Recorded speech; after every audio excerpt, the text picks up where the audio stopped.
On to politics now. And CBS News projects Congressman Charlie Crist will be the Democrat to take on Florida Governor Ron DeSantis in November. And in New York, Congresswoman Carolyn Maloney is projected to lose to Congressman Jerry Nadler in the newly created 12th district. So Bradley Blackburn is joining us this morning with more on all the races. Bradley, good morning. Morning, Anne-Marie. Voters in 2 of the biggest states of the country made their voices heard last night, and they could offer a clue about the issues that will matter most in November.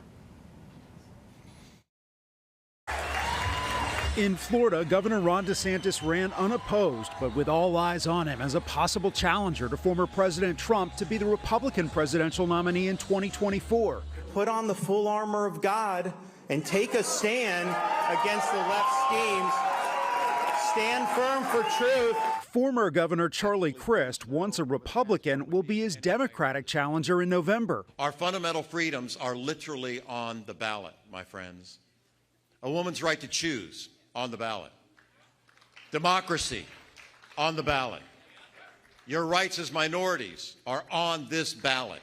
In New York, a newly drawn 12th congressional district pitted 2 longtime Democratic representatives against each other. Congressman Jerry Nadler defeated Carolyn Maloney, his colleague in Congress for the last 30 years. This district does not belong to me or to my opponents, for that matter. It belongs only to the voters of this district. Those New Yorkers get to choose who best represents the people and values of this city.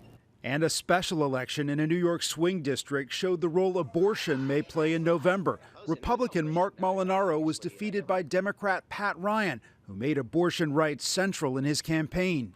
His victory is offering some hope to Democrats heading into November, when many have predicted a GOP landslide. And back to Florida, Congresswoman Val Demings, a former Orlando police chief, won her primary to become the Democratic candidate for Senate. She will take on Republican incumbent Marco Rubio in November. Anne-Marie, that election is now just 76 days away. Is that it, Bradley? It's right around the corner. Thank you. That's it. All right, so for more on this, we want to bring in CBS News reporter Sarah Ewall-Wice, who's here now. She's been following these races closely. Thanks for being back again this morning.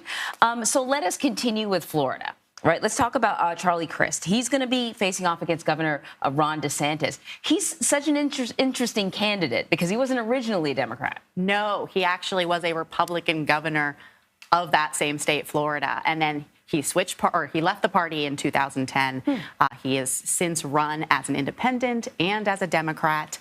He has an uphill climb here. He has previously lost statewide race. And also we know that Ron DeSantis is extremely popular with the party. He's amassed a huge amount of money behind him. So he has the funds for this run.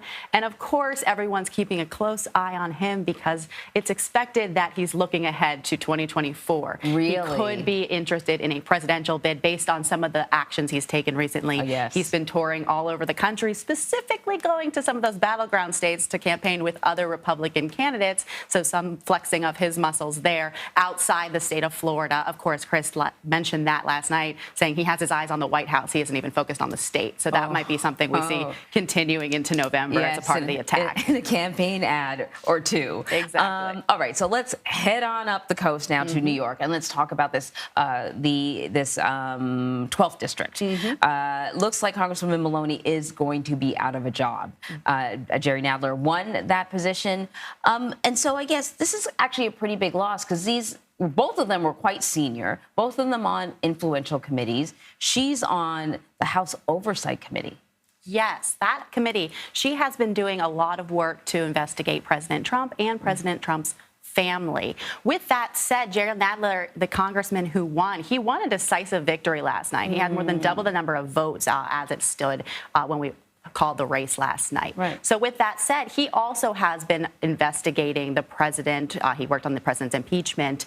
We believe that obviously Democrats will they'll hold the House until November. The question becomes what happens after November. So those investigations will continue. If Democrats maintain power, it's expected they would continue, obviously, moving forward and have a strong focus. The question is, will Democrats hold the majority in the midterms. But that is something that I think to keep a close eye on in terms of where the investigations go from here. It would have a different committee chairman either way, because Maloney is obviously exiting at the new year. Yeah. Okay, really quickly before I have to let you go, there was also a special election in New York. Remind us of the special election and the Democrat one, or is projected to win, I guess, Pat Ryan. Tell us more about why this is such an interesting race. This is an interesting race because it is a special election. It's just to fill a seat that was vacated by the man who was appointed, Lieutenant Governor Delgado. And so that only was until November. That was the race that we were looking at. This could be the last Republican versus Democrat race until the midterm. So it was a question of who will win this. It could be an indicator of where the election goes in the midterms. Right. Obviously, it was a swing district that they were running in. And the Democrat there, Pat Ryan, was really focused on abortion rights. He made that central to his campaign. He thought that could motivate Democrats to turn out. We obviously saw what happened in Kansas, where voters went and voted specifically on the issue. Now we have voters turning out to vote for a candidate on the issue. So I think this is something where Democrats could continue to, with this messaging on abortion rights, protecting women's right to choose, and use that in the midterm.